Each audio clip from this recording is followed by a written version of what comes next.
All of a sudden heard that one part. him and his demons come in, and his demons are like, I heard Josh, Gideon's pastor, say head is okay. Gideon's pastor doesn't know what he's talking about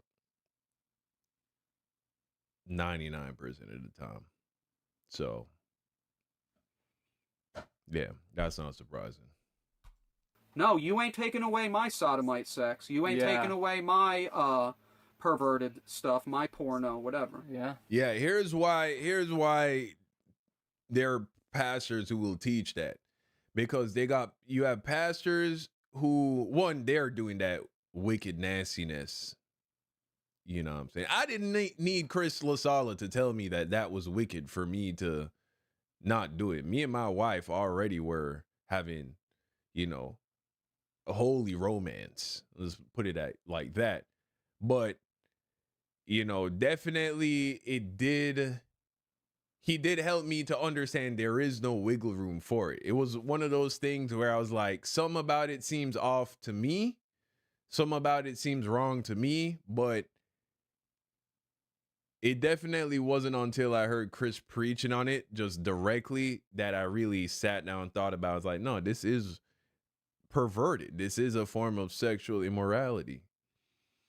And when you really think about everything that goes into it, it is degrading.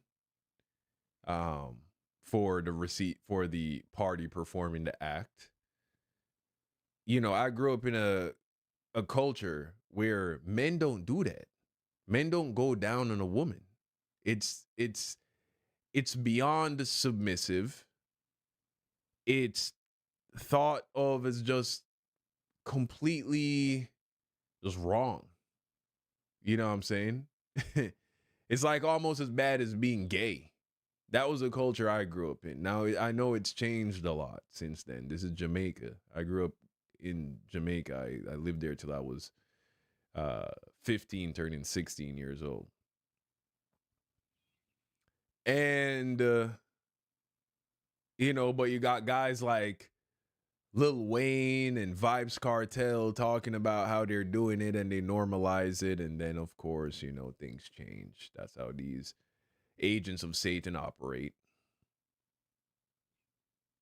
But yeah, the reason why culturally it was wrong for men to do that is because we just knew inherently that there was something submissive and just wrong with it.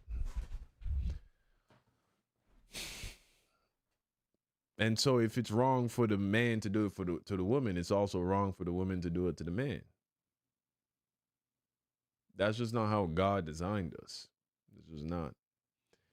So other than the fact that you got a lot of these pastors engaged in this sexual immorality themselves, another reason why they're comfortable preaching it is because we live in an age now where pastors are afraid to tell their congregation that, hey, if you cannot be having sex outside of wedlock, and that includes your perverted oral and anal sex. And so,